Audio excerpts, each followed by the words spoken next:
You're tuned into RX Radio. Movement prescribed. Brought to you by Prescript.com. A personalized approach to keeping you healthy and making your best even better. Your hosts, Dr. Jordan Shallow and Dr. Jordan Ginta.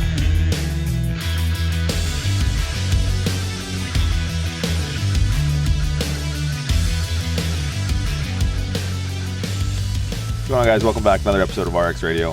Special guest for you this week. I was able to catch up with Matt Vincent, owner-operator of the UMSO podcast, owner-operator of HViii brand goods. Matt is a cosmic drifter and purveyor of all things strange. Matt is probably like one of the weirdest connectors in the world. Matt seems to know everyone, and everyone knows Matt. So Matt's been on the podcast before. We always kind of cross paths in these weird places. So this was recorded while I was in Miami last. I always look forward to a conversation with Matt. Do check out Matt on Instagram. I hate Matt Vincent. Hate HViii 3. And yeah, check out his podcast, UMSO Podcast. He just opened a new studio. He had a really cool name for his gym/studio. It's called Dope Department of Performance Enhancement. So do check that out. While we're on this paying bills, skill acquisition course is live for registration. 6-week course taught by Killian Hamilton is up on the Prescript site at the moment. First class goes live the last week of March. And the level 1 PSL 1 starts at the same time. So if you guys are interested in what we're doing, head on over to www.pre-script.com. If not, hope you guys enjoy the episode. We'll see you next week. You'd remove someone's whole face. Yeah, the old knuckle duster, as it's been coined. That's got to be. Getting hit with a set of those is so low on my list of a thing I'm interested to experience. Yeah, that's a surgery. Oh, every time it hits you, doesn't matter. Is a bunch of stitches. Who's throwing that? Like, who's on the other end of that thing? Anyone who has any even almost halfway ability to defend themselves. It's a no good, very bad day. Oh man, yeah, it's super lame. Fortunate, although I'm not sure why they're here. Yeah, they collect odd things. They're collectors of things. I feel like I'm one of those odd things. Oh, you think you're one? I feel like I'm just shy of being mounted in a game room somewhere. I've been naming the stuff that I've got for the podcast studio as like, these are my treasures. Treasures, yes. You've treasures. Well, here's the thing, man. If anyone's gone out and collected treasures in this world, we always meet. Again, it's just some sort of like electron. We're just electrons colliding in space, and we just spin for years on end in a weird orbit of our own design, and then in just divine miracle, we bump into each other. Dude, and it's literally crazy. this. It's like 24 hours. Yeah. You were driving through. We were going to Tahoe, and then we spun off, and we saw you in Miami, and then now we're back. Yeah, man. Yeah, it's been cool that like that there's kind of like parallel universe because we're in the same realm, right? But you travel so much too, and then we travel so much. So like, you're in the same boat as us. Is like no one comes to St. Louis, right? So you travel. Got it. Same thing for us, sure. And so it's just rarely that we've both chose the same location at the same time. We've always like, oh, you were there, we're there, Just and then missed, yeah. It's always, honestly, it's a comforting feeling having you on Instagram. And I don't say that about, honestly, like probably anyone. I tolerate literally everyone else. I tolerate it. At best, I tolerate. Man. Few people, they've gotten the axe recently. They just got to go. But you're one that it's like, oh, I'm going to be okay. I'm just hanging out. Yeah. But dude, that's the lesson you've taught me, man. Like, it's all going to be okay. Right? Because, like, man, there's some times when I'm traveling, I'm just like, fuck, this can't be worth it. And you're like, hey, man, just party. I was like, yes. We all need a little of that in our life. A little bit, right? Yeah. Like, enough to keep the perspective fresh on that. Like, how fucking cool is it that we get to do that? It's amazing to me every single day I wake up. The novelty is never lost. Like, it's amazing to me right now that, so, you're a doctor of chiropractic. Steffi's a PT. And both of you will do better for a living never practicing. Do you know what I mean? Like, what a fucking weird thing that, like, you just needed to go get the education because you guys are such good conductors of the information back to people. And, like, I'm always just so impressed that that's a talent because I'm not terribly intelligent. I have a lot of life experience. That you do. And I'm pretty good at putting that together. But as far as the old book learning goes. Yeah, but dude, life is, and this is, honestly, this is how I make my decisions now. In the moment, no matter how maybe like averse I am to doing something, I ask myself, would it make for a good story? That totally matters. And that's the whole game. And that's, honestly, this was my favorite thing, because I have nothing planned, ever planned. That's another reason I basically quit drinking. Was, like, I'm an experience junkie. Like, I want new life experiences, and I want to have more information to make decisions from. And the drinking thing, like, at some point I was like, man, for tonight to be a new story, I'm not interested in the cost. And so, like, I don't want to be hungover anymore. I don't want to fucking be that asshole. I don't want to be louder than I already fucking am as a person, or more abrasive, or any of these other things. Like, I don't know that this chemical is serving me well anymore. It's probably time for it to go. But the best part with you is the stories you tell on Sunday mornings now are like, no, not even the stories you tell, the stories you're living on Sunday mornings. Like, every time I see your fucking post-op knee hop on a Specialized and go out for a rip, I'm just like, fucking rights, man. Fucking rights. You know, man, getting hurt was really fucking weird. And like getting hurt and then getting in pain, and then like the way it went, and there's plenty of time there that, like, I didn't know that it was going to ever go away. And that was a big change, because like I knew at some point I wasn't going to do the Highland games, because that's how getting older works. And a Father Time is an undefeated bastard. However, you know, I didn't expect to not be an athlete. And the fucking getting hurt and the pain and like what my hip and knee have done took that. Because I couldn't cycle anymore. I couldn't jog. I couldn't go up and down stairs. I couldn't demand this machine to do the things that I had learned for the previous 33 years that it does on a fucking demand.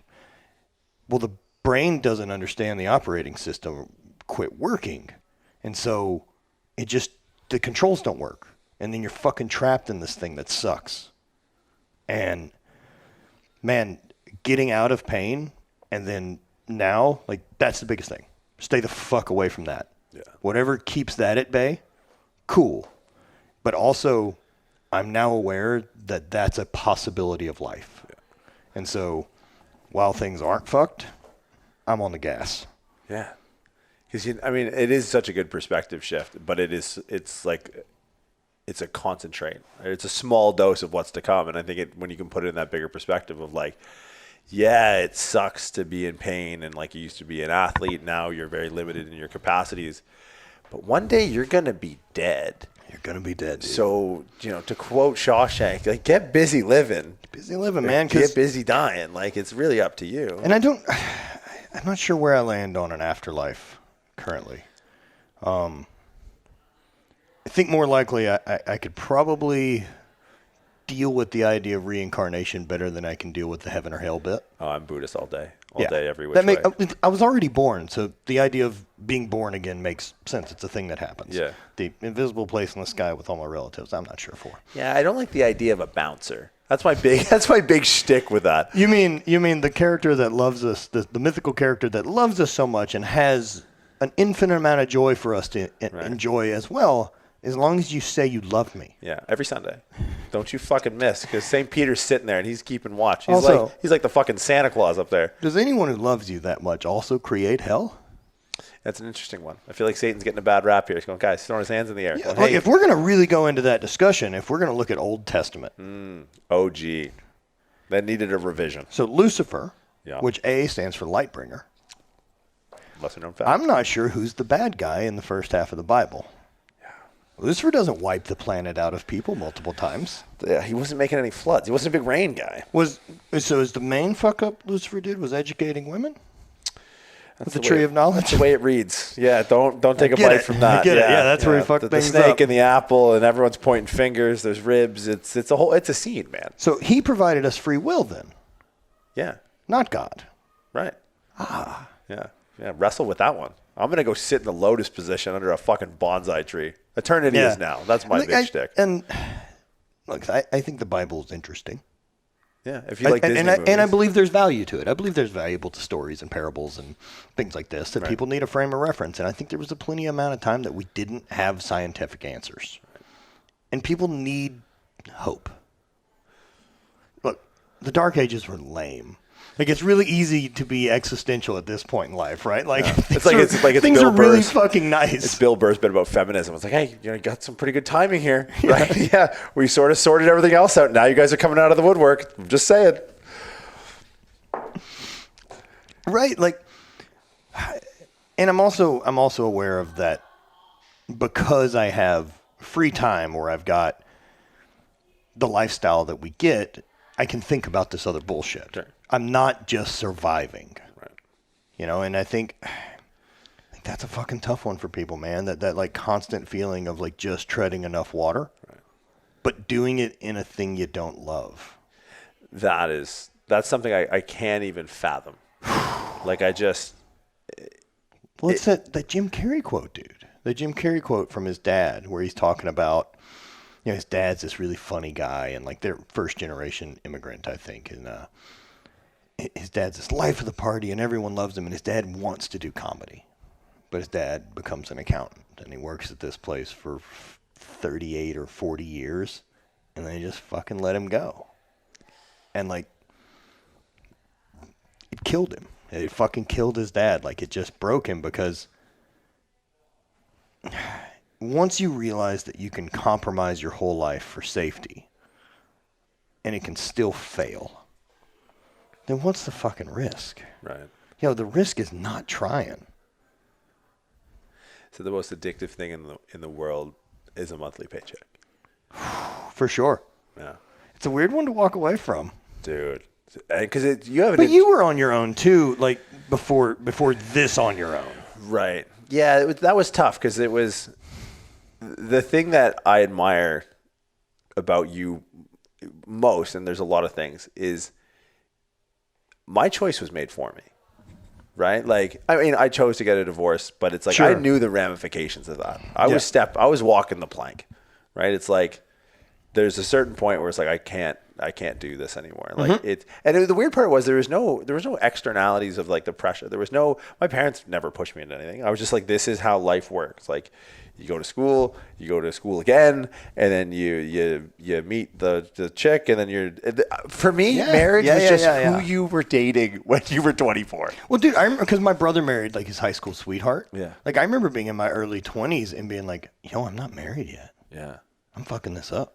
Yeah. Oh, 100%. Now, my sister the same. Like, she's a real doctor. Number one, doesn't work on the internet. Sure as shit doesn't work at 9:30 at night, right? You mean work? Work. We're gonna air quote the shit out of work. She's got like husband, super successful. They have a 1-year-old child. They have a mortgage and a house and a car. The whole thing. Dude, I can hear my parents' conversations with their friends. How's Heidi doing? Great. Tom, Pippa, she's almost 1 in the house and she's working in the hospital. How's Jordan? That's right there. We don't know. That's the noise. It's just the inhale through the teeth. It's like, we're not sure where he is. Seems like it's going well. Yeah. For a little bit there, my mom was like, she just thought I was into drugs or some sort of syndicated thing. It's like, he's not, like you said, not. My mom's aware I am. Yeah, it's just not that bright. Like, 1 out of 2 ain't.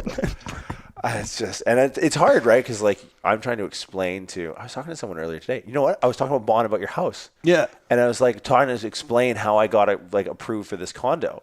Because it's like PayPal, Stripe, Venmo. What a disaster. You know what ended up getting me my place? Huh. My real estate agent had to explain to this elderly couple I was renting from what Instagram was and basically what a following like that meant. So this was just a rent. This was just a rent. Oh, so these dude, people bought the condo and I'm going to rent. Yeah, you guys were pink slipping it. You guys were going to full Monty. Dude, they everything but a stool sample. Just give it to them at that I would have. point. Yeah, just, Does that shortcut this fucking thing? right, yeah. But like plenty of cash. Both of our credit scores are fucking over 800 Right. and still. Yeah. It was just, at least for me, because now we're 7 years in and I get a paycheck.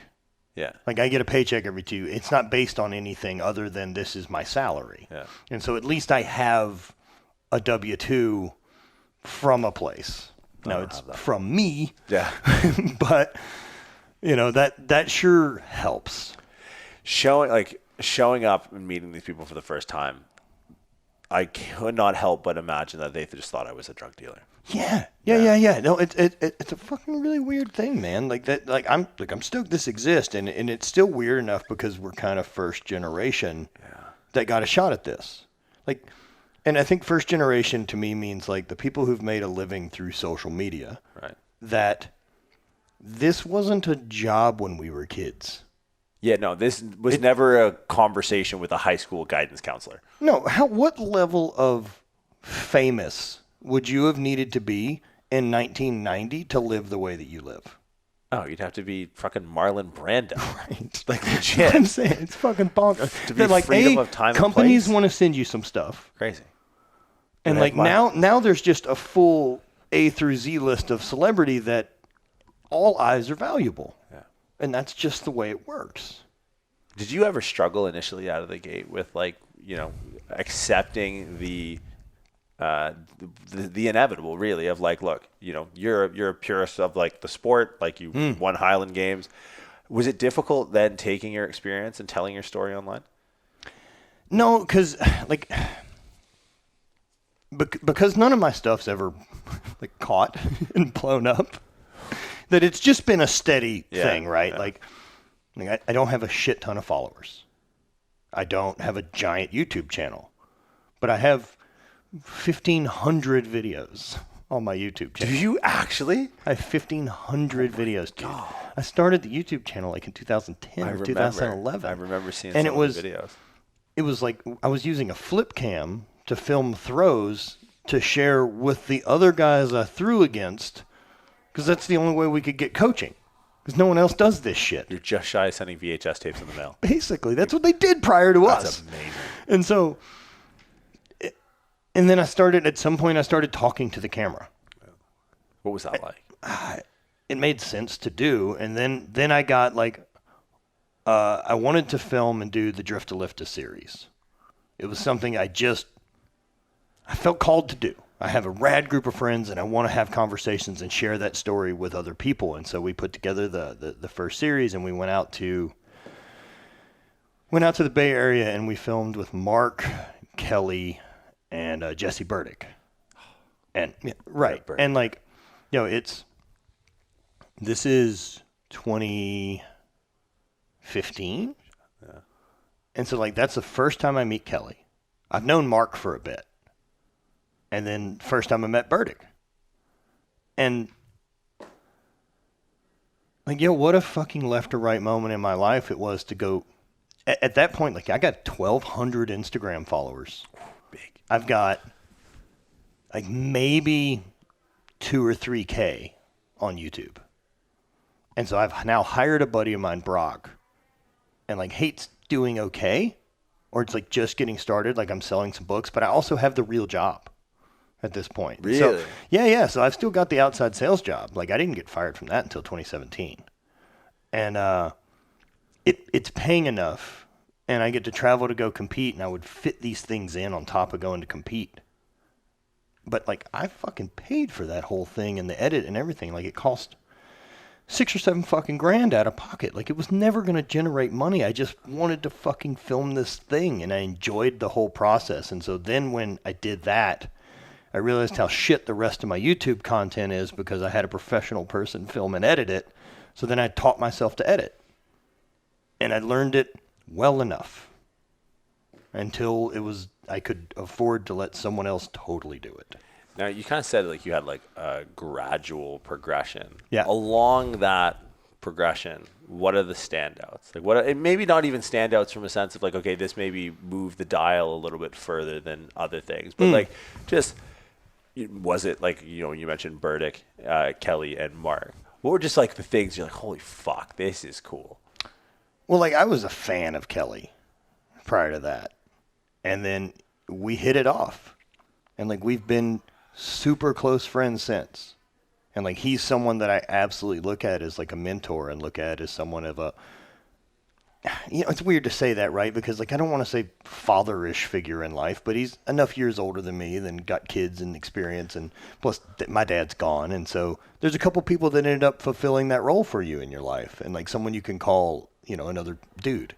But he's also a really close friend, and so yeah, having those guys as peers and be buddies, and then like see the way they work and their success, and that like the trick is you just don't stop. That's the trick, is you just keep fucking going toward whatever creates the progress. There's never going to be this, I made it. There's no there. Right. There's a couple spikes. There's cool spikes. No. But spikes aren't sustainable. But like qualifying the spikes, like maybe not even like, maybe just personal. Like, it's financial or social capital, whatever, but like just... You're in a time and place with a person or with no one. Like you're in a place by yourself where you're just like, how the fuck? Like, and just. Oh, Jesus, dude. Okay. I've had that a lot. Yeah. Because that's what I trade in, right? Like I'm like you in the sense where it's experience. Like, money's fleeting, come and go, I'll be dead tomorrow, I don't really care. But it's like, what are the stories that jump off the page that create those spikes? And like somewhere that's not. It's getting to Iceland the first time. Yeah. Like getting to Iceland the first time, and then getting to go compete in Iceland while I'm there. And so, like, one of the last days we're there, I'm hot on the Husafell thing. Yeah. I fucking want to put my hands on it. I want to go. And so it's an hour and a half out of Reykjavik, and, like, I don't have a fucking car, so I'm trying to get it set up to go out there to give it a go. And, like, I don't know where to go. So a couple phone calls get made, and Magnus Vermagnuson comes to pick me up. Stop it. And then we drive out there, and I carry the fucking stone with Maggie the first time I fucking did it. And, like, he's a homie now. Like, Magnus is a fucking rad dude that I've seen a few times a year now for the last decade. And, like, I'm a fucking idiot kid from Louisiana that threw rocks in a field who watched Magnus Vermagnuson competing on World's Strongest Man. Like, why is he a friend? Dude. There's so many moments like that where simply for me, it's just like, be cool, man. Yeah. Keep it together. Be cool. Don't cry. Right? You're worthless if you cry. No, like those moments, or I've had moments like that with Kelly in the past where I'm just like, this is fucking cool. Yeah. Like the 2 weeks on the Grand Canyon. That was the rafting thing? Yeah. Yeah. And so like the 2 weeks on the Grand Canyon, like it's a weird lot of people. It's a bunch of Kelly's buddies, and then like, so like there's one of the guys is works for Specialized, like he's their lead designer at Specialized. And then Tim Ferriss is with us. Sure. Natural. And so like Tim's a homie. Like there's just so many people at this point that like I don't understand how I cross paths with, but I get along with people.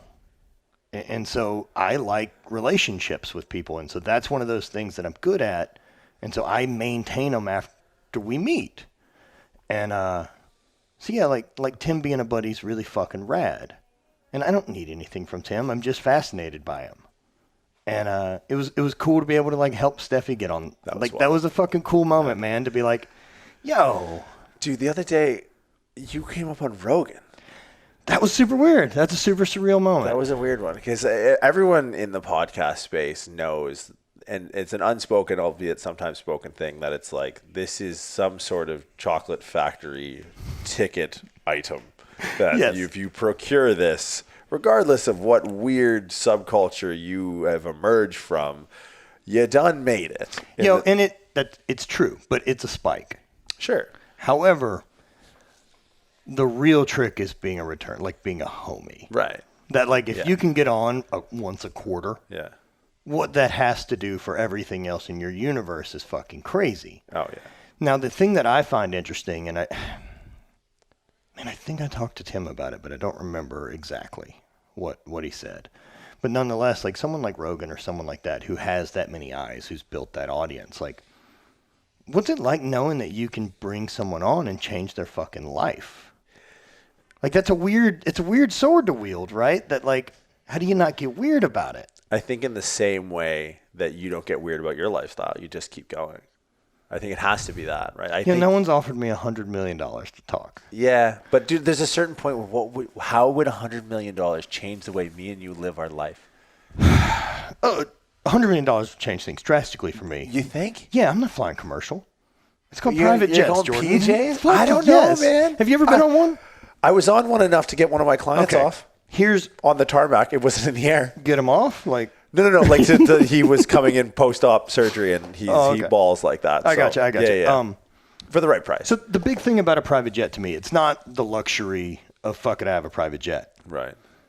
It's the buying time. Fair. Yeah. The only thing that is a scarce commodity is time. Or would you ever be concerned? Because there's no doubt in my mind that like a PJ at some point in the near future is something you could. It's the next thing you can do to teleporting. Right. But would you ever be concerned about losing your boots on the ground? Like, would you ever be concerned about like, losing your head in the sky? So here's a story. Like one of my friends, and like one of these moments where it's like I can't believe I have this homie that is sure. So Don Saladino's like I'm gonna call him a celebrity trainer. He's gonna fucking kill me the next time I see him.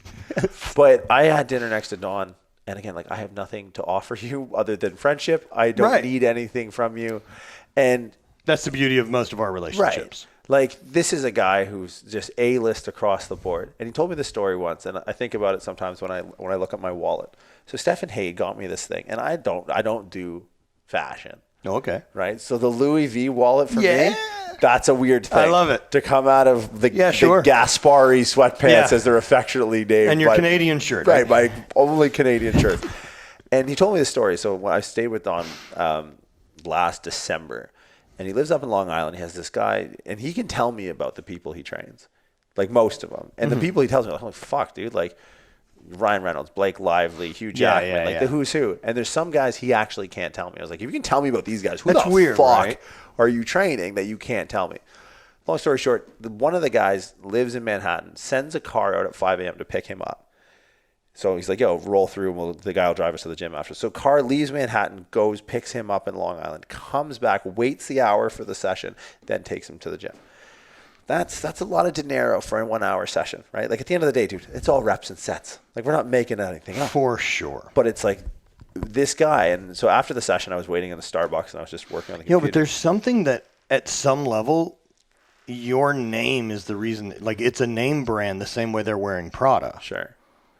This guy that morning had the session go on, and he's like, the guy was kind of dragging us. He just got back from Europe, but he usually takes his PJ. And I was like, oh, okay, it's interesting. He's like, yeah, but he didn't take his PJ, he sent it back. He's like, what do you mean? He's like, the guy just merged his company. He didn't know the logistics of it or whatever, but long story short, the guy made $300 million. So he sent his PJ back, and he booked himself a commercial airline, 3 stops in economy class. Why? Just to cut his teeth. Just to give himself Just to give himself a reminder. So for me, I'm not addicted to luxury shit. Right. I don't like my time wasted. Sure. And so for private jet, it's if my flight's at 7:15, I get to my jet at 7. Right. And then I just walk on it and leave. So you have no concern about it's teleportation. Right. I've now been able to buy myself the 2 hours, the security, the parking my car. So there's no concern on the disconnect. So for the longest time after disconnect, I have flown. Yes. I've flown. So since I got the outside sales job, which is like 2008, 2009, right. I've flown 40 plus times a year for a decade. Right. I'm good on not needing to go through fucking security. Yeah? Again. Yeah, man. I'm fucking So what are the good. reminders? I mean, But I also want to own an RV because I love road tripping. Right. Because I can go and stop and do whatever I want. I'm not held hostage like I am once I'm in the airport. Fair enough. And that's what I hate. I hate hurry up and wait. I hate someone else's bullshit. I hate inconvenience. And if I can buy away inconvenience, that's where I'll spend money. Really? Yep. So for me, I'm so concerned. My wallet prior to this crazy, and dude, I looked this up once. I was like, at the time in which they gave this to me, I felt like Dobby the house elf. They gave me a sock, like it was like an article of clothing. I'm like, what is this? It gave me like a box. It was like it was the story of the wallet. Before I had this, my wallet was the 2 credit cards I had, personal and business, and whatever money of whatever denomination. What You we got just here. loosely carry it in your pocket? No, I would buy blueberries wherever I would go. Blueberries and eggs usually come with elastic bands around it. So I would take the elastic band I would have to get eggs every week. And every place I go, because I just have to replace the elastic band. Yeah, dude. That's how I roll. Dude, I was in tough times. The phone case. I've done this forever. Blueberries. So when I got this wallet, it was ridiculously, I was like, this is absurd. What am I going to do with Louis Vuitton? It's so silly. cool. I palm it in my hand so people can't see it. What? Fuck that, dude. Look at me. Are you joking me? No, I think it's rad though. But like what- occasionally having a piece like that, like I love. Like, Oh, dude, but here's the problem, right? Now I have Yves Saint Laurent sunglasses. Now I have Versace slippers. Now I'm an idiot, well, right? so like it's like watch. Like Sure. I've wanted this watch for 10 years. Which one is that? The Panerai that I bought. Okay. I've loved it. I've wanted a Panerai, and then like I wear it everywhere, every day. It's beat up and fucking scratched. I have love not it. taken care of it. Yeah. It's my fucking watch. This Right. doesn't own me. Yeah. You're not worried about the resale market value on I am fucking not- Chrono or yeah. whatever the fuck that app is. Don't fucking buy used things from me. Yeah. I am going to get the life out of Just them. beat it till the fucking God brakes damn fall off. right. Yeah. I mean, that's what everything's a tool to me. Yeah. And like, if it doesn't provide me happiness, I don't fucking need it. I steer Like, I'm away not from- going to be owned from this thing, right? Like, this provides me a 3% happiness to my day. That when I check the time, I'm like, oh yeah, I got that watch I love Yeah. because I fucking worked for it. But do you have anything on the other side? Like for me, with this wallet, and it's only recently I don't have it on there, I would put the elastic band around the wallet. Steph was like, what the fuck are you doing? Just to remind you Just a about the reminder. elastic band? Just a reminder of like, dude, you can't go back living in that Forerunner. Like when it's 4 a.m. and you got to get up because you got to get shit done. I needed that reminder. Oh man, so mine's the reminder is like I'm not going back to working for someone else. Okay. Like once I hit that detonate button, Yeah. like I said, that like I felt that the life I was currently living wasn't the one I wanted to continue living. Right. Yeah, I didn't blow that one up to fucking do the same thing. Right. I ain't never going back. What do you tell people? Because I'm sure you get asked this all the time. Like, what do you tell people when they seek advice? And maybe because did you ever ask anyone for advice? I feel like Yeah, a lot of people, man. I got a lot of advice from a lot of great people. when you were making that transition of hitting the detonate button and Mm-hmm. coming back, right? I feel like that's the jump. That's like, are you Buzz Lightyear? Are you going to fall in style, No, or are you it's- just going to splat? Well, you get nervous, man, because for me, moving and also having the network of people I do was really beneficial, right? Because it wasn't like Ashley and I split and then stayed in the same town and kind of had to deal with the group of friends that we'd made for 13 years. Like, I left, and like, I want things to be as good for her as possible. Sure. Right? And so me going helps that. I've got friends everywhere. I have friends fucking everywhere. I don't need those 10 people. But like, and the truth is we're all still friends. But I understand the weirdness. Yeah. And like, I know that that's how it works. But yeah, I got a lot of great advice, man. Like, there's some really impactful stuff I got from being around Aubrey and his group of people. Because, man, just, they're different.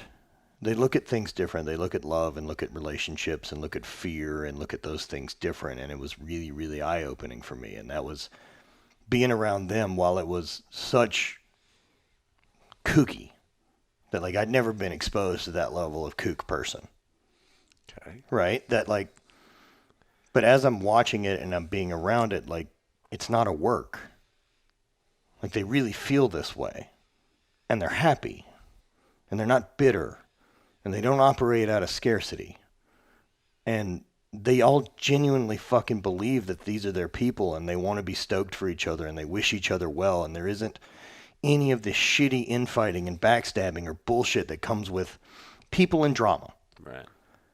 And I mean, at a level that, like, I wasn't prepared for. Like, I remember seeing Aubrey or something like that, and we were in Venice, and he's hanging out, and one of the girls that's around is this girl, Caitlin, that works with On It and stuff like that. And so as we're all hanging out, like, I realize at some point that he and Caitlin had been engaged. And so I'm like, okay. So you guys used to be engaged, and now we're best friends. And then Caitlin's best friends with his current fiance, right? Dorothy. And so, like, it just took me a minute to take note, like, once I'd put the pieces together. And I remember, I stopped Aubrey, and I was like, so you were engaged to Caitlin, and she's still good friends with you, and she's good friends and best friends with your current fiance, Whitney. And he's like, yeah. And I'm like, man, you guys are operating at a level of understanding that I'm not sure I've ever fucking thought existed. Like, I don't fucking have friendships with a single of any of my exes. Yeah. No. And he was like, well, when's the last time you started a relationship? I was like, I was 20, 22. And he's like, of course you don't. Right? Yeah, and like, dude, that helped a ton for me to be able to operate and go through that and know that what I cared about most was, like, I still very much love my ex-wife. We just don't need to live together or be married. Like, I still wish her well. Right? Like, I met her current boyfriend in a house I was paying for. Yeah. And, dude, I got a story like that. Fuck. I left. And if she's happy, I'm going to be fucking happy for her. And that's a choice I can choose to feel. And, like, so getting that advice has shifted so much. Or, like, not even advice, right? But I got to see it. That's better. That's actionable. Yeah. Yeah. Like, it's one thing to say it, right? Like, oh, be empathetic or be understanding, but to see that played out in, like, yo, hold on a second, I need a fucking Venn diagram for these people. And like, while at that point, like, there's just so much not weirdness, but new exposure as well to what they were doing with open relationship and stuff like that. And, even hearing some of the thought process behind that was very eye-opening. And there's definitely some stuff I mined from it that I think I've used with my life going forward as far as open relationships idea go, but not in a way of, like, having multiple sexual partners. Right? Like, the open part for me that I got from it was this complete honesty with your partner. That we can deal with anything as long as we're dealing with it. Right? And so seeing him do that, and then hearing Aubrey or Whitney had said something to me of, like, so tell me how more loving, intimate relationships with people I care about would be a negative for me. I'm like, fuck. I don't have that answer. Just gonna bash you in the corner. You know what I mean? Like, as long as you're not attaching drama, and intimacy and sex aren't the same. Right. I feel I have an intimate relationship with you. Like, you're someone I'm stoked to see when you walk in the room. Do you know what I mean? Good hug yesterday. And so, like, I want more of that. Like, because we don't have to do anything. Right. I'm not obligated to do anything. And if I'm not obligated, that means if I'm doing a thing, it's a choice. Right. And that was the catch-22 with marriage. And it's choice. Yeah, choose. Dude, one of my, like, the stories that jump off the page, and not from anything that spiked viscerally in a bank account or on a social media following platform. And it was, like, so early, and it's something that resonated with me for so long. Was when I first met Dan. Mm-hmm. I was into lifting and wasn't competitive powerlifting yet, but I knew who he was. I thought it was really cool. I agree. Yeah. Okay. And so I just wanted to hang out and lift weights. Like, I didn't give a fuck about anything else than that. And then, like, I was trying to, like, cut my teeth when it came to, like, becoming a clinician and a chiropractor and all that. So he would come see me, and Dan is just inconvenienced with doing anything that's not lifting. Like, everything else is just getting in the way. I don't know Dan at all. Like, we know each other, right? Sure. And have crossed paths a number of times. Undoubtedly. Yeah, but huge beauty. Yeah. Like, and he just lives for the barbell. Like, that's everything else is just, life is the thing that happens in between Hobie's coffee cake, Chipotle burritos, and deadlifting sumo. Like, man, I do not love it that much. But it's amazing just because there's something to be learned or gleaned from something someone that loves something that much. Yes. And so one day I remember, and I don't know. He was never going to listen to anything I put out there. So really That's true. Right. Never. Yeah. Could you imagine Dan? No, he's not listening to cruising and listening to a podcast. No. So it was early days. I was like, look, man, because I wanted to still be friends with him. I knew he wasn't going to keep driving into the fucking clinic I was going to. I was like, yo, I got a portable table. I kind of work out near your way. Let me come to you. And so I ended up going twice a week, working for hours on end. And one day Spark lost it on him. If anyone knows Sparkle Green. So Sparkle, if you are in her corner, she will kill a man and help you bury the body. Like, Spark is down for the cause. Do not get on Spark's bad side. Spark, if you're out there, love you to pieces. I appreciate you. Boss Barbell Club is the only powerlifting gym with a standing credit at Bed Bath & Beyond. That place is immaculate, and it's all due to Sparkle Green. Dan would not be where he is without Spark. Disclaimer over. Spark lost her mind on Dan. And I'm sitting there in this room. I barely know Dan. And Dan, not a talker. Really not a talker, especially when he doesn't really know you. A lot of people are going to him for things. Well, for going to, I just want to hang out. I want to kind of practice. You're a big dude. I wanted nothing in return from Dan. So we would sit in silence, and I would just do manual therapy on him for hours on end. I'm like, well, this is the way it's going to be. And Spark comes in, and it's like, dude, I wanted to just Homer Simpson into the bushes. Oh, no. Like the parents are fighting. Like, you're at your friend's house, and the parents are fighting, and it's like, I'm going to get out of here. You're just trying to, like, send a text under the table, like, Ma, like, fucking code 4, get me out of here. No, and Sparkle doesn't give a fuck. No, if anything, it's worse. Oh, yeah, She's got she loves it. She likes a bit of an audience. Are you joking me? Like, she was coming in there like fucking foghorn leghorn. Like, she was ready to go. She was giving him the gears, and I'm sitting there, and I'm just like, "Is this ever? This? I don't remember a time in my life where this wasn't happening. This has been going on forever." Right. And she finally leaves the room, and Dan hasn't spoken, hasn't flinched, hasn't even looked at her, just laying on the table, staring at the drop ceiling tile. And I don't even think he still knew I was in the room, dude. And he just takes like a long, deep inhale through his nose, and as he exhales, he goes, "You choose to be happy." To this day, I don't think Dan realized I was in the room. Oh, but dude, you had good days and bad. And yeah, that's fucking great though, dude. And I think I got chills just thinking about it, because he was saying it regardless if I was there. I don't think he even knew I was still standing there. Obviously, this kid is going to try and get out. Spark was posting up on the door. I wasn't getting anywhere, and he just said that, and I was just like, "That's it. That's everything. That's everything I need to know right there." Yeah, I believe that's true. Yeah. And I think you can fuck up happy with expectations. That's something recently I've been playing with, the idea of is getting rid of expectations and only focusing on intention. Okay. Yeah, I like that. Right? Because expectations to me are trying to say that, like, I know how the journey's going to go. Right.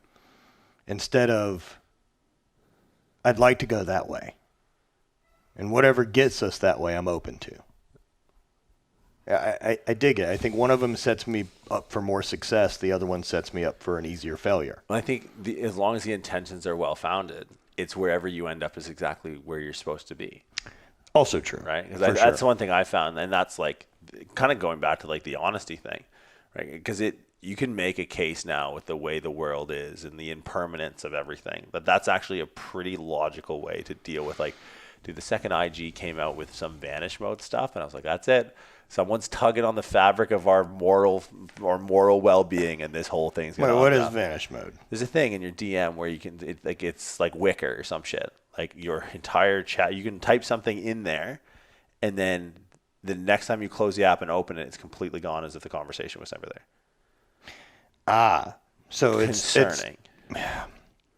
Well, is it one of those moments where it's like, wait a minute, people can screen grab Snapchats? Like, no, it's something like you could be corresponding with someone and there be no record of it. Why wouldn't that be an option? Dude, that's because, like, there has to be.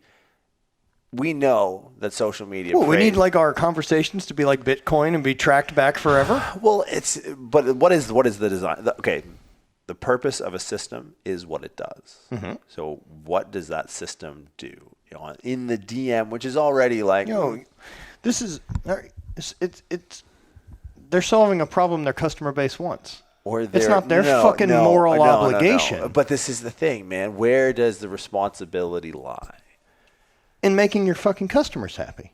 Oh, but dude, you're. Do you think they have a moral and ethical obligation? I think as they Instagram. Well, no, because here's what they're doing, man. They're leaning in. They know the psychology. They're pressing the pressure points, right? Like, well, because now look, because you're aware now that people are going to leave Instagram and go to Signal, because people. So it's an encrypted text. Okay. And so, if I wanted to buy gear Right. off of someone, you wouldn't do it on Instagram. No, Because I don't want that. Yeah, for right. sure. So But now with Vanish mode, you could, yeah, I just because Signal's created and Signal's gaining so much steam. right. Instagram said we have to have it because we have to keep people on our platform. Otherwise, they leave and go to another one. My concern with free market sorting itself out is we're forgetting about the human proclivity for greed. I feel like that unravels. As if that's the free market's fucking responsibility to protect us. Like I've never understood this about the way people feel about social media, that you feel like they need to set the fucking rules and standards. If you were writing the code for Sure. it, and you would facilitate this utility. Yeah. Really? I don't have a fucking moral ethical problem with that. Interesting. I don't care at all. Like the same way I feel about data mining from any of the social media sources. Yeah, I right? guess I'm with you on that. Do you know how fucking incredible that app is they've created? Like people want to be like, oh man, I was talking about this and then it gave me an ad for it. And like, Yeah. Of course it did. They're that fucking good at their job. Yeah. Right? Whereas, I mean, what would I fucking prefer? That as I'm scrolling, I also get ads for women's shower caps and fucking, cooking tins? Right. I'd be like, what the fuck, dude? When's the last time you were in a hotel and turned a TV on, commercials come on, and you're like, what? Why am I fucking trapped to watch this? Yeah. And then none of them are targeted to you. No, like, you don't give a fuck about any of the I stuff. haven't bought a single sham wow. No, ever. and TV commercials now are only insurance and like reverse mortgages. Yeah. It's We're just right down the fucking center old of the plate. people. Yeah, that's it. Who's watching this shit anymore? Fuck. And so like, if your social media bums you out, Right. quit engaging with things you dislike. It's not their job to fix that it's addictive.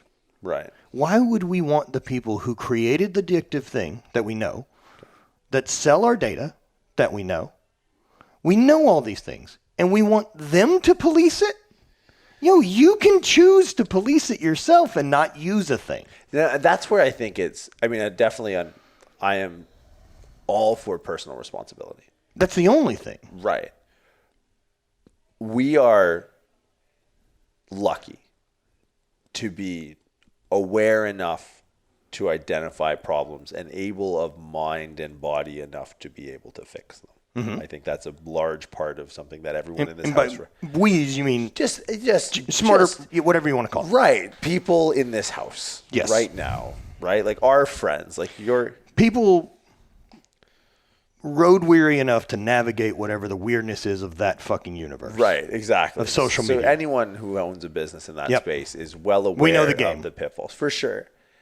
Now, my thought goes to the masses that aren't us and thinks there's an exploitative measure, and where do we draw the line on responsibility if we know, like, they're selling drug in a sense, like they're selling drugs to children. Like in the same way, if someone's posted up on the street corner, like slinging rock to a 13-year-old, that's kind of what social media is doing, right? But dude, like it's hitting the same fucking brain fucking centers. Yeah. Right. Look, But there's no, and like there are people who, just as if how many elderly people sent money to the Crown Prince of Nigeria when he came knocking on the door with the email scam 10 years ago. How many people are being taken, but not for their money, but are being taken for their time, which you value more than anything. But you're able of mind and body. You have the awareness to put it down. How many people don't, man? Is that Instagram's fault? Is it the drug dealer's fault that the 13-year-old kid buys crack? Someone's going to sell drugs. This So is the scorpion's going to be the scorpion. So you want to legislate morality? I wish you didn't have to. I wish there wasn't a collective dilution of responsibility. Then I think as humans, we should stop pretending that we want these moral fucking laws. Explain. So one way or the other, right? And I think that to me, it's just one of those things of like, I hate posturing. Right. Okay. I'm so on board. I follow. It would be like trying to pretend that humans aren't into pornography. Okay. Because clearly we are. It's definitely a thing. And if we are, what do we gain from pretending we're not? Because it hasn't slowed that business down at all. It seems to be doing well. Right. And so, I mean, what do we gain from the regulations of morality of a bunch of those things? Of why don't we handle prostitution and sex workers and then say, clearly this is the thing fucking people want. Let's figure out how to make it safe for everyone. And stop pretending that this isn't what we want as a species. Okay. So you just want a lesser regulation on morality, not no regulation on morality. Because do you think people are intrinsically good or bad? I don't. I love that. That's amazing. That's the best fucking answer. There's a philosophy textbook out there, and that's the whole rub right there. I don't. I don't think people are inherently good or bad. The same way I don't think the universe is inherently good or bad. It just I think is, and we assign. It's indifferent. Okay. I think it's what you choose to do with the vessel. I think the soul has the capacity to be bad. Like I'm not going to say that Richard Ramirez isn't. Right. I mean, he's a piece of shit.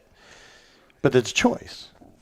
But I feel like evolutionarily, we're probably wired to self-preservation. Like we kind of know that. I mean, do I think Earth is better or worse without us ever showing up? I guess it's more so like. But we're a fucking interesting species, man. Yeah, we're out there. Yo, we're trying to get a fucking rocket with people on it to another planet. Yeah. Like that's wild. Because the big picture of that is it's longevity of the human race. Right. That's a weird thing to be like, well, what's one of your things you're focused on? Like I would like humans to have a better chance of living forever, right? Of humans from being around. And the second that we have people on more than one planet, the chance of our extinction goes down drastically. Do you feel like there's like Elon Musk is a different person? Yeah. Right? Incredible. Now, do you think Elon Musk has got the Pornhub premium? Like of humans? No, I'm saying like physically. Like he has a credit card down on... I do. Right. I have a Pornhub premium. Right. Like I pay for it. High quality shit we're talking here. But he's a different person. He's not like... Oh, do I think that he isn't... does he have a Pornhub account? Personally? Yes, that's what I'm asking. Okay. Here's my rundown. I love that you have a rundown for this. Elon, let's just look at data. Okay. Elon Musk married and divorced the same woman twice. I love it. I don't actually. With no prenups. Okay. Probably why he married her again. Incredible. Elon Musk goes to Burning Man every year and has a big yacht that they converted into an electric car that he cruises around the desert in. He's married to Grimes, an EDM singer. Yeah. So me pretending Elon doesn't do some drugs, I think, is a stretch.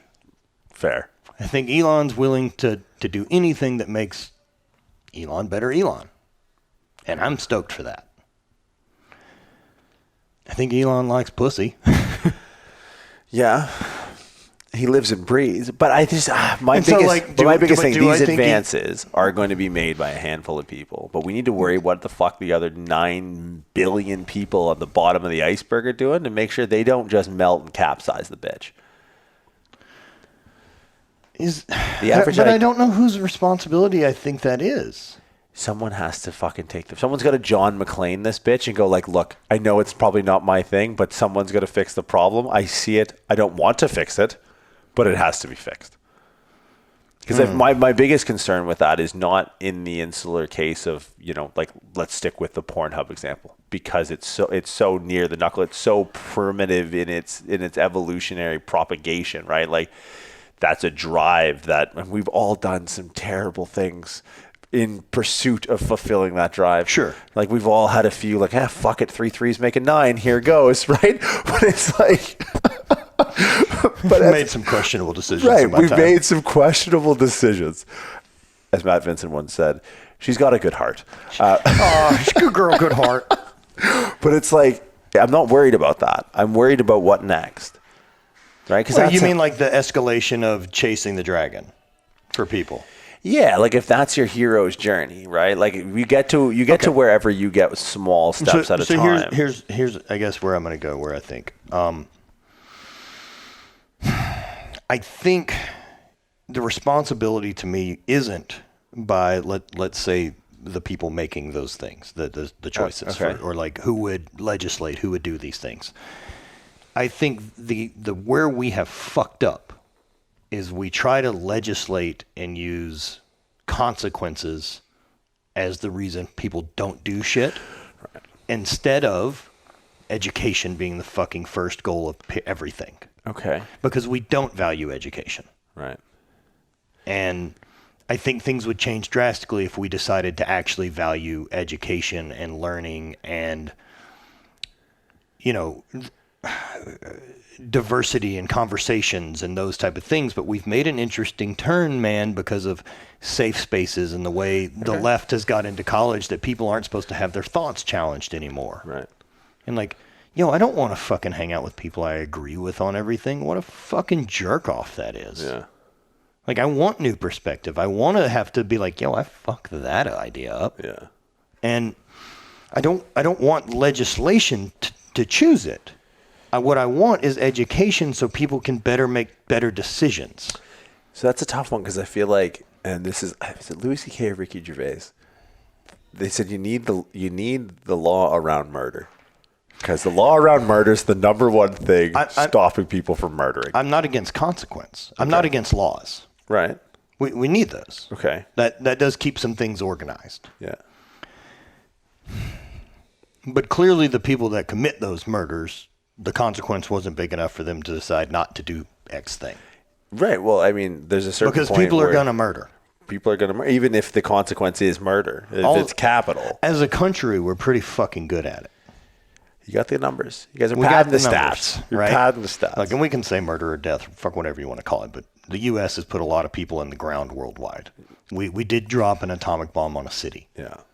That happened. Yeah. And I mean, fighting a war, I get it. Yeah.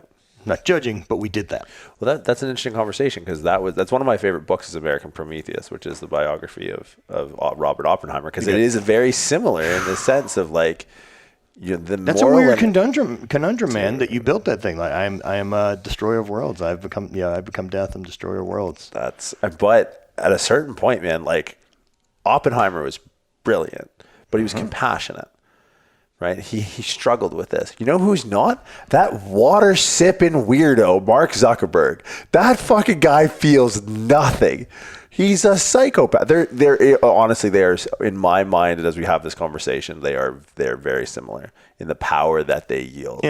As a who, like a Oppenheimer and a Zuckerberg. Zuckerberg. Interesting. Zuckerberg's a lot, dude. Fool, buddy. But of course he is, right? Sure. Like, what a fucking outlier to have built the thing he did. Right. Like, we're not going to get a lot of those. The thing is, Oppenheimer self-governed pretty well, right? Like, there was But he also worked for the government, right? Like, he probably was on a shit side. Oppenheimer never got $1 billion. Right. So, but can you ascribe to the idea that social media has become a second form of government? Oh, for sure. Right. So Zuckerberg does work for a government. Except for we've now decided that just the louder people are the ones who make decisions. Right. That there isn't a place for conversation. There isn't a place for... And so here's something I've recently started thinking about because of why the change is starting to happen with people and why things are so sensitive and why X, Y, and Z. Right. Because we don't communicate in person. Yeah. And this is my favorite thing about the podcast. Because 90% of communication is nonverbal. And we've eliminated it.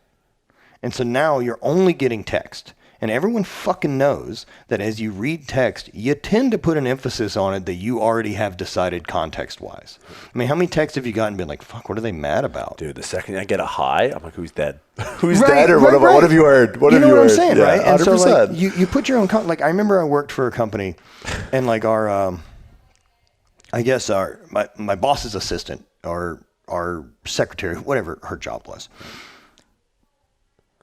Every email I got, I always read with this tone of, like, she just fucking hates me. Like a Nurse Ratched. Right. Just hates me. But she was never like that in person. She was never shitty. But every time I read that email, like, I made that tone, and it made me cringe about her. And, like, that wasn't a thing she did. And if I would call her on the phone, never felt that way. It was just the tone of emails.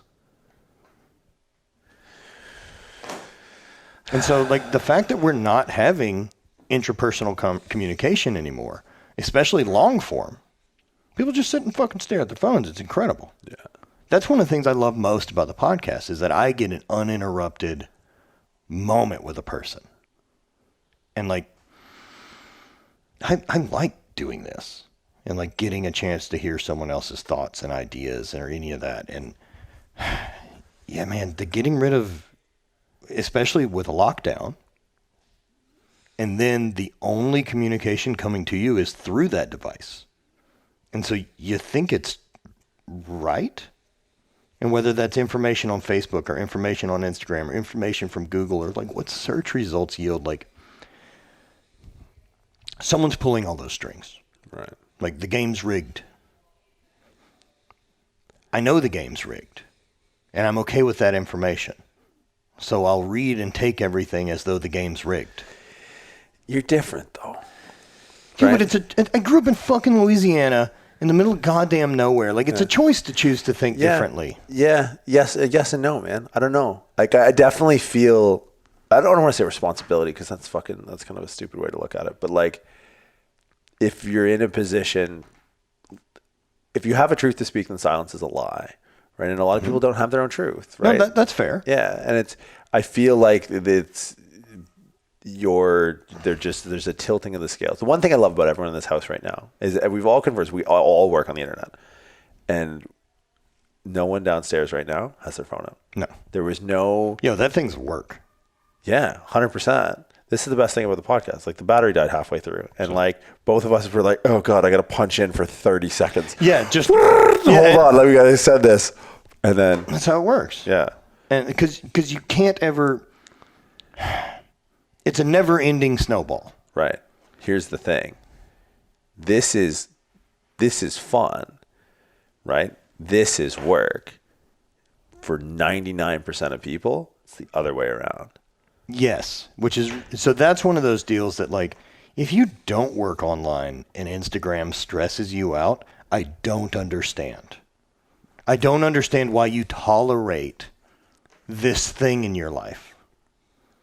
I don't for the fucking life of me understand why anyone tolerates things that make them unhappy.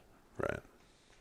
So back to kind of your initial point around the education rather than, like, the consequence. So education around just what a weapon this cell phone is. Not a weapon. Yo, that thing is fire. That's all that is. So it's a tool. Fuck yeah. What are guns? Tools or weapons? Tools. Okay. Where are you from again? South. I love it. It's a mechanical device. You're my fucking favorite, man. I love you. They're a tool. Yeah, no, I get it. It's no different than a fucking hammer. In the few times I've wielded a firearm, almost exclusively in the state of Florida, there's always been, the people I'm with are very diligent around education because it's like... Well, I grew up in a house where we hunted and did stuff like that, so I've never had an anxiety about guns. I know how guns fucking work, and it's the education behind guns that make people less nervous about them, right? That, like, it's also a lot of the bullshit that we've learned from movies, and people believe that that's real. People think guns with silencers go pew. They don't. They're slightly less loud. Yeah. Also, my fucking Glock, like my everyday carry, I could throw that out of the fucking window of my truck at 70, and it's never going to go off. That's not how they fucking work. And you're going to cheddar bob yourself with No, dude, it's a fucking impossibility. Yeah. And so, like, it's education. Why wouldn't we want an more educated society? Tell me where that fucks up.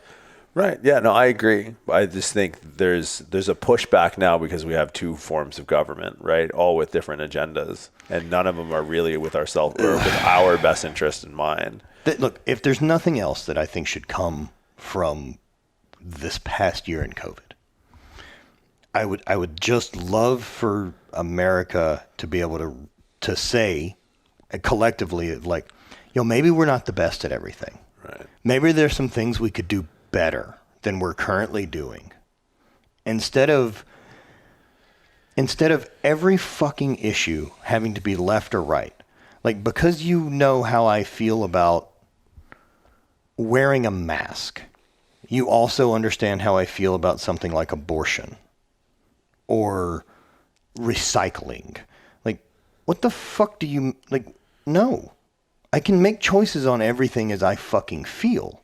I don't have to take the company line. Like, I can use logic and use decision making. I think there's some things that socialism would work great for. I think capitalism's awesome. I think perfect example why capitalism's awesome. How great is Amazon's website, and why do government ones eat dick? Yeah. Because they don't have competition. Because you have to go. So why do we give a shit? We'll slow the process down. And that's the people that we want making our fucking decisions? Yeah, I mean, again, I think it falls at the hand of personal responsibility. Can we just admit Absolutely. they don't fucking care about us? Yeah, 100%. And I'm fine with that. Both forms of government. Well, then good, I'll take care of me. Yeah. Just let me. Right. But again, you and I are lucky enough. This is like the Canadian healthcare thing. This is what I feel like this is turning into. Because like you and I are lucky enough to be in a position to be aware enough, and trial by fire, man. Like there are a lot of people who probably stepped out on that ledge and they didn't sink, course, or they didn't man. swim. Right? There's a lot of people who took that shot, like me and you. One of the reasons that like when we circle back, it's so exciting for me to see you. It's because there are a lot of people who did what we did, who took the risk and didn't get the reward. Well, dude, I did it in 2005. I opened a fucking bicycle shop and took out a $50,000 loan, and it fucking failed. Yeah. And then I had a real career for 10 years. Yeah. And then this happened. This wasn't the plan. It just was doing better. Like, I had a real job. I didn't need to start making shirts. I had a real job. I didn't need to fucking start writing a book.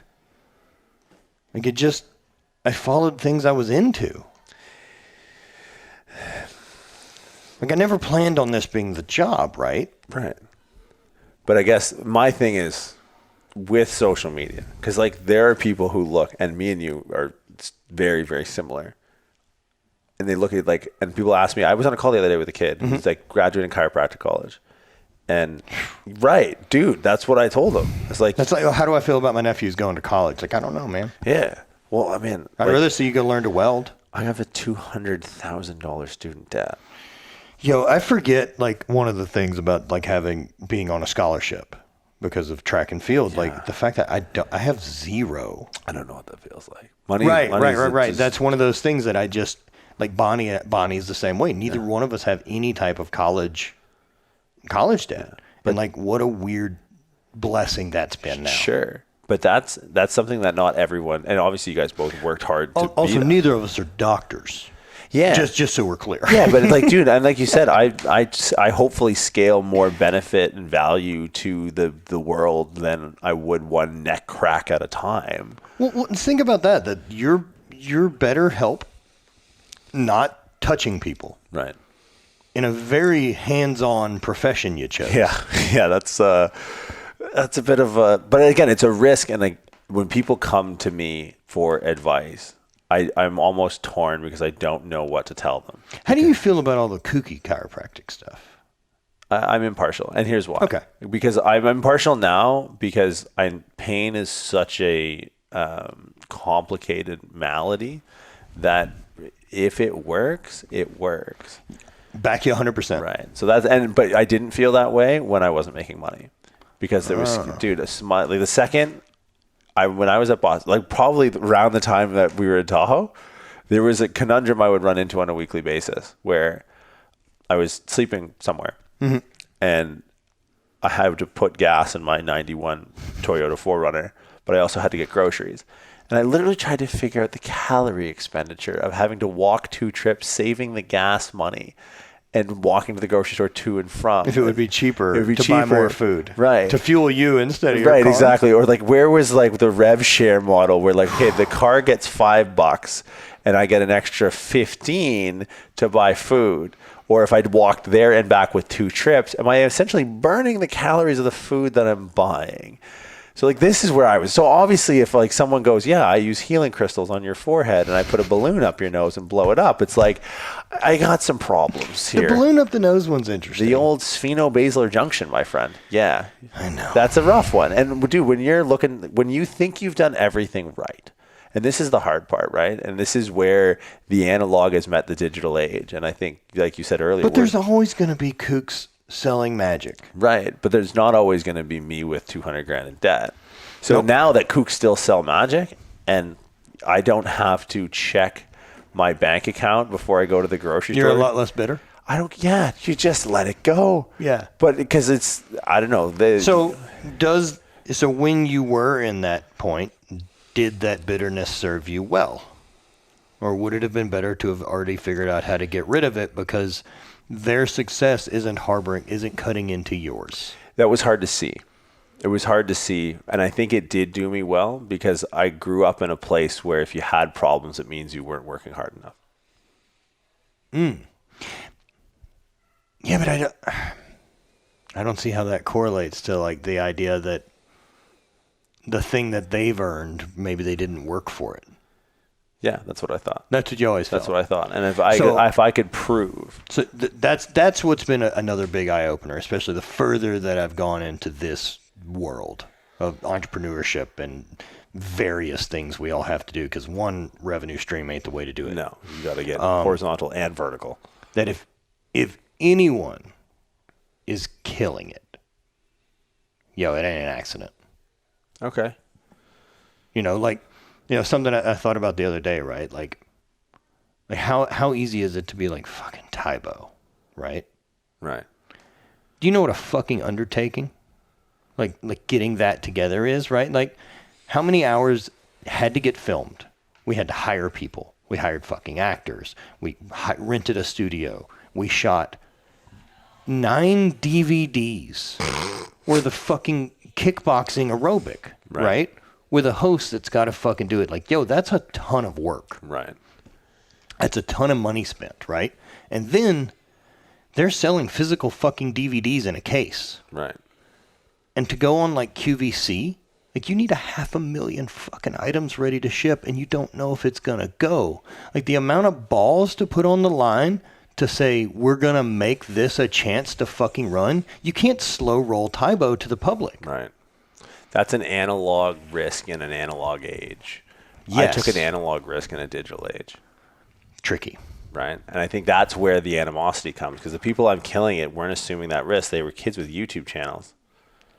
Right. But so they had, and maybe it's foresight, maybe it's down the line. As someone with 1,400 videos worth of shit on their channel that's never popped. Right.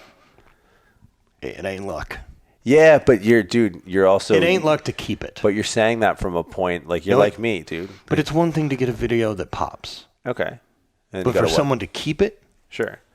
There's something else there. Yeah. And to pretend there isn't, to pretend that there's not something that you could look at and mine from it to learn, to make your shit better, is only short-sighting you. Right. And that was a threshold for me. That was literally a threshold that once that conundrum...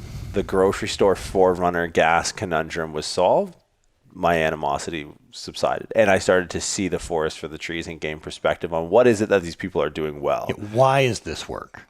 Right.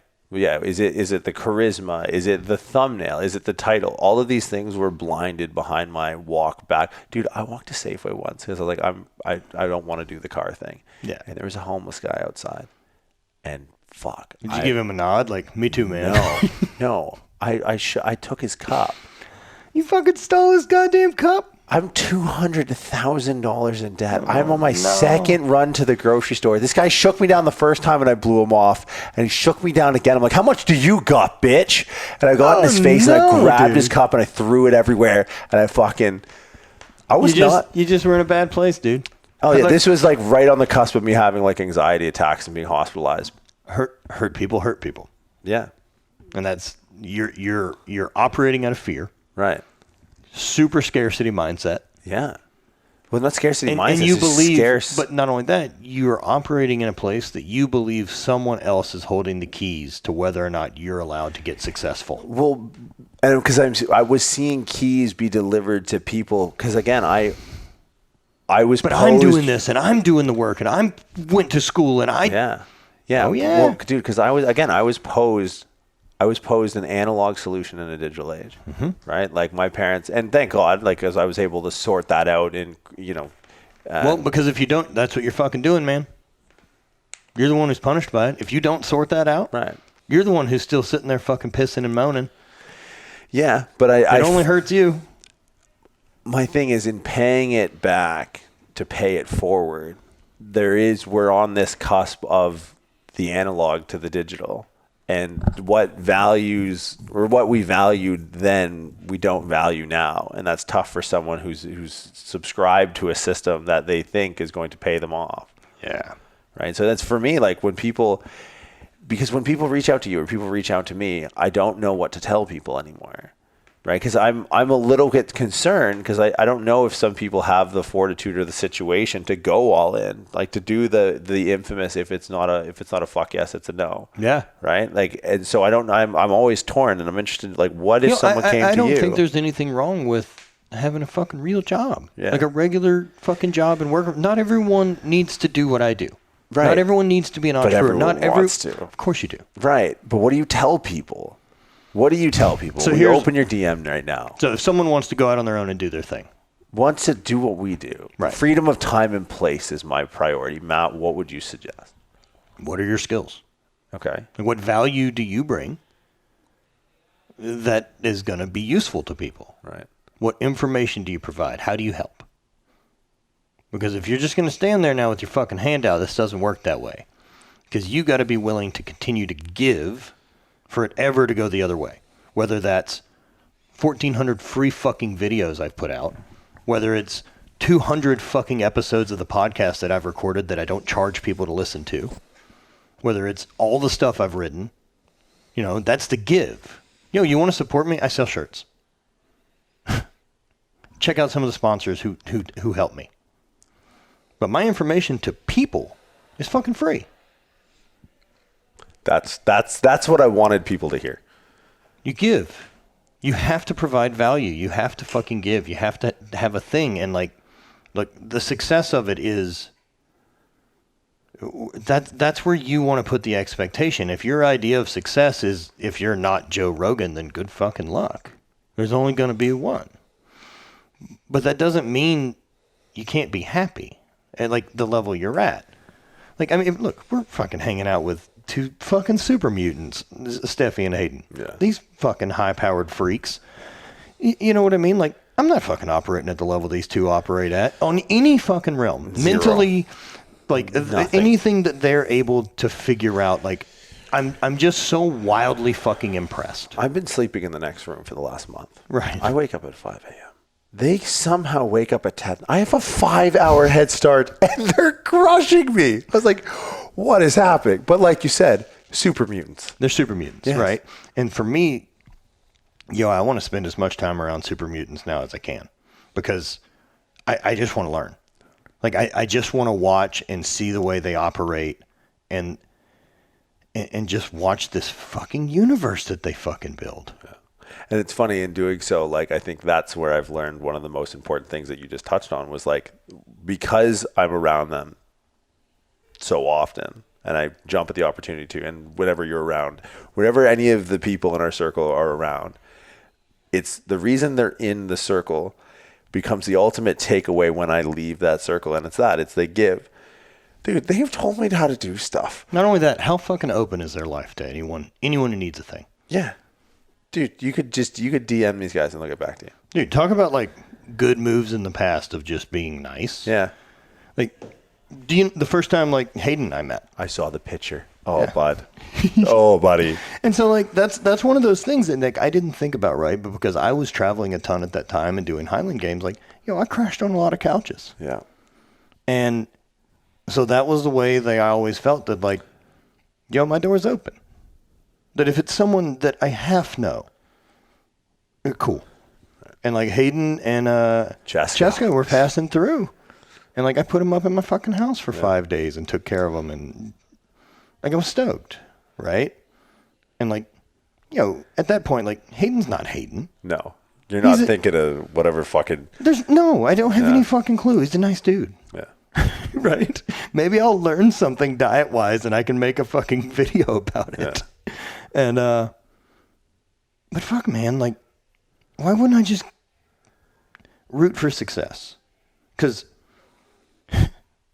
whether or not I want them successful, doesn't matter. It's happening. They're going to pull it off. Yeah, it's and so, like, why not just be stoked for them? They're not taking away any of my fucking happiness. I just want to watch, man. Yeah, I'm a fan. Dude, I'm a fucking fan. Yeah. And, like, I just want to see them kill it. And so something else, like another concept so going back to what you're saying, what do I tell this person? Right?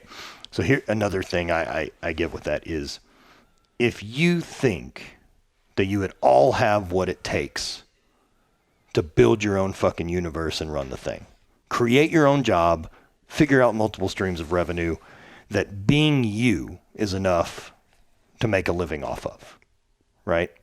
If you think you got it, and you can figure out the marketing and figuring out how to promote it and figure out all the different avenues of how to add sales and do everything, someone will hire you. If you give it a go, and it only works for a few years, but if you think you have any chance of making this work, you can always go get a job. Right. Someone will always fucking hire you. Yeah. So take the risk and know. Yeah. I would rather fucking fail and know and go, that wasn't for me. That's how I know about the bike shop. Failure's an awesome coach. Another thing I want to hear your take on as far as a concept I was thinking on.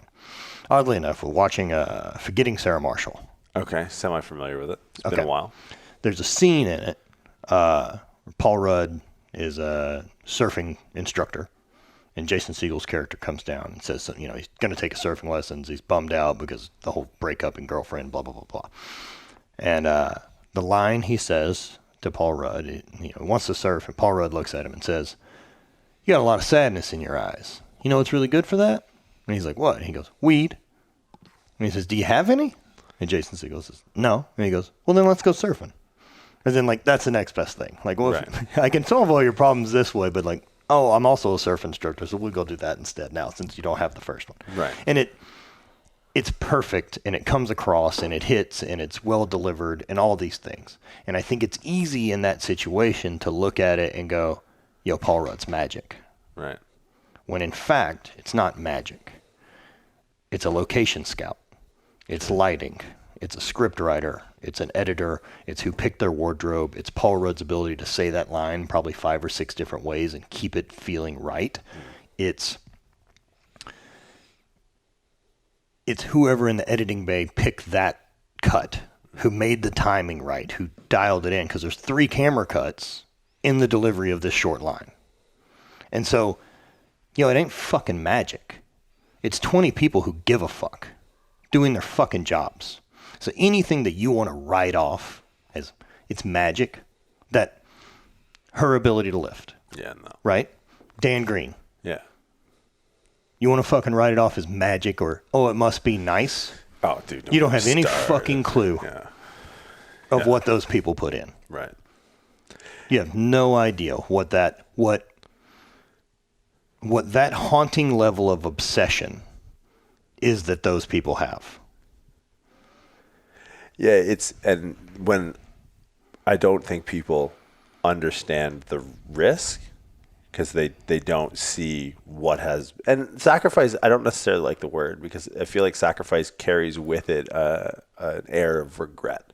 That's fair. Right? So yeah. Like, interesting trying to choose words that don't have a positive or negative connotation, right? Right. Yeah. So, and that's the problem is, and when I have these conversations with people, one of the first conversations I'll have is about my failed marriage and failed pretty serious relationship. It's like, sure.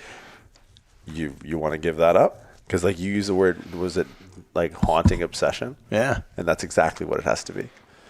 Like people don't get it, dude. No. You can't turn it off. It's not a choice. No, because dude, it's 10:30 on a Saturday night, and technically speaking, if I were to order food right now, I would be writing this off because this is work. Yeah, you're right. But like, so, like, it's the apparel company thing, right? And I'm confident in it. Sure. That I do it well. At this point, I'm confident to say that, right? Like, I'm 7 years in and I put out a lot of fucking designs and things have continued to work. And so I'm not great at it because I know people that are great at it. They're called Nike. Yeah, they do right? a good job. I've heard. I also know other people in our realm who do 10 fucking X what I can imagine. Right. And they're great at it. Shouts out Rob and Dana. Tons of people. Robin Dana or fucking Guzman or Live Fit or, any of these people or fucking Gymshark for that matter, right? Crazy. Ain't my cup of tea. No. But I can't deny, but if I'm like, fucking idiots, then I'm cutting myself short of what I should learn from what they've done. Sure. And so for me, like anytime someone reaches out to me about like wants to do apparel, I'm an open book because not only am I an open book, I can take care of all of the mechanical hassles that you can run to doing this for a living. We can fulfill all your orders out of this warehouse. We can print all your shit. We can show you all the blanks. I need you to come up with designs and figure out how to market it. Like the mechanical, don't let the mechanical part think that that's the fucking barrier that's keeping you from doing what I do for a living. Right. Right. It's a conversation I've had with people around drugs. It's like, I could do that if I took drugs. It's like, really? Could you? Good okay. luck. Here you go. Dude, see, that's the exact same thing. Like, it ain't magic, motherfucker. No. Yeah. And it's easy for you to write off magic. Yeah. Because you don't have obsession. You think that's the key? I think obsession's part of it. And that's one of those things lately that's been, the louder half of the fuck yes or no is because time is so limited. Like one of the things I've got to be honest with myself about is like I've definitely tried to do things in the past that felt like a good idea but weren't an obsession. And they do okay for a while. Because if I'm not obsessed, I'm too ADD. Right. I'll just move on. And so if it's not something I'm going to be obsessed about now, I'm not interested. The answer is no. Because I'm going to have 3 or 4 things that I've committed to that are halfway. And then when something does pop up, one of 2 things are going to happen. I either have to skip it, which fucking is lame, or I'm going to get obsessed about it anyway and then shit all over the other 3 things that I halfway started. Right. So I would rather give myself enough free time and opportunity that when a proper thing shows up, I've got the freedom to go. What are you obsessed with now? Building out my facility. Dope. Yeah. Talk about it. Dude, I'm pumped on it, man. Like The name. Can we just talk about the Yeah, name? so- You're unbelievable. I'm pretty happy with that, the You branding nailed of it. Yeah, fucking nailed You it. say that, right? But meanwhile, like I look at our other super mutants here and, it's the hybrid podcast. It's the hybrid gym, hybrid nutrition. Everything's named correctly because they're smart. Right. Hi, RX Radio, and I own a company called Prescript. Both of those are dumb words. I have hate. I have Habit Coffee. I have the UMSO podcast. I have Dope. Like nothing's fucking branded the same. Just the couple of mouth breathers upstairs having a God podcast. damn it. Meeting of the minds Haven't learned downstairs. shit. Nothing. And so- Not a damn thing. But yeah, and so like I've wanted that place. Like I tried to build it in Louisiana. Timing was just bad right before everything had gone. I had rented a warehouse. It was way too small at the time. I needed a photo studio. Right. And so that's really what I had planned on having there was just the photo studio. And then at some point I was like, I could add a rack or something like that. And that way we could take some shots doing lifting shit. And so it ended up not working because I needed to move and not live in Louisiana. And then after being now in St. Louis for 2 years and kind of getting solid enough there and business continuing to grow and adding to my team with Brant and stuff like that, it was time to get a place because it just got too inconvenient to go shoot somewhere else. I fucking hate, it's the same reason that Steffi and them built the Fantasy Factory, right? That like, they need a place that they can go film YouTube videos conveniently. Right. Not when no one's at the gym, not when they have to go in and tell people to be quiet because all that sucks. it's easier just to have a place that's only yours. I'm always the priority because I pay for it. Right. And so that's what I needed. I needed a place like that to go train. Whereas the gym that I was housing my equipment at 9 for 9 is awesome, but they're 35 minutes from my house. And it's the hour of getting to and from there that kills me. Right. And so I need it closer. So I built a place that's more convenient, which means I'll go more often, which then, what I wanted from that space, like what's the vibe of it? It was that, like, it's a place for me to get better at shit. Everything. Anything I want to get better at, that's my place. You got the studio built inside of it. Yeah. So podcast, new headquarters. Yep. Sign, conveniently placed outside. Yes, it was too big for the place I wanted it to go. I'm not great at measuring. We're going to grow into it. It's like me and my clothing. We're going to grow into it. Right. Yeah, that's how it works. Like, I'm trying to get into the family business. He knows you're a doctor, right? So you got UMSO, you got habit, you got hate. Yeah. Dope. Dope's not selling anything. No. It's Dope just is the Division of Performance Enhancement. I fucking love that. I love the name, dude. You nailed it. I have a 10-foot by 4-foot neon sign coming for it. It's so necessary. Yeah. I just wanted to build a spaceship. It looks like, it. That was the plan. You good. You and so did the plywood ceiling and everything like that, and it's got the look and vibe I really wanted. And then like big to me right now was like I want full control. Like if I'm building a spaceship, I want to fucking be able to fully control this thing. And so like, the lighting matters because it's a studio as much as it's a gym. Right. In fact, it's more of a studio than it is a gym. It's a very capable gym, but it's a fucking studio. Right. And so I did like the Philips Hue bulbs in all the lights. So like the purpley ones? So that I can change them to whatever I want. Stop it. Yeah. Oh, man. I can change them to whatever I want. I can set them to music. We're going to have to go to St. Louis and Dude, have a silly it's good, goose time. dude. Silly goose time. I'm times. totally into that. Oh, buddy. Dope's built for silly goose times I as well. like that. Should be the tagline. Yeah. Silly goose times had by all. It's not as good as silly goose times as the basement. My basement's really good. I've seen that. Not only that, basement's nice and cold. Yeah, and you got like a few giant beanbag 2 chairs. 6-foot You got the beanbags. bikes on the wall there. Yeah, it's like 13-year-old me from this is the house I built on The Sims. Yeah. There you go. That's life. That's what we should all be aiming for. That's what you should tell your high school guidance Dude, counselor. that's another one, right? This was during a pretty decent dose of mushrooms I was in the basement. And I guess at some point, like I'd gone upstairs to get food and like it didn't make any sense why I would ever put shitty food in me. Like just one of those things that sometimes comes from that type of medicine is like, why would I ever put fuel into the machine that makes it run poorly? Like that's fucking dumb, right? Like I'm the one who loads food in it. Yeah. And so basically that kickstarted wanting to get my diet and nutrition shit together, maybe drop some fat and see what I can do body composition wise. And so switch back to more keto carnivore style diet. Was really easy. And so, and then like kind of like having a minute and even like the bum that I've felt in the past about my body not operating the way I'd like it to anymore. But like, of all the options of the way people get bodies on the planet and like how many varieties there can be, we got really bitchin' avatars. Yeah. Really got lucky. We did all right. You know what I mean? And like, not only that, like my avatar's been so bitching that the things I've got it to do are what's completely shaped my entire life.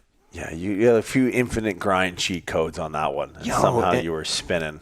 And like, how fucking cool this thing is. And so like, if that was one of the nights that, occasionally the idea that everything's a simulation keeps popping up. Okay. I don't care if it is or not. That's the thing. Like, it doesn't make any difference. Yeah. Because the rules aren't any different even if it does. There's some point where it's over.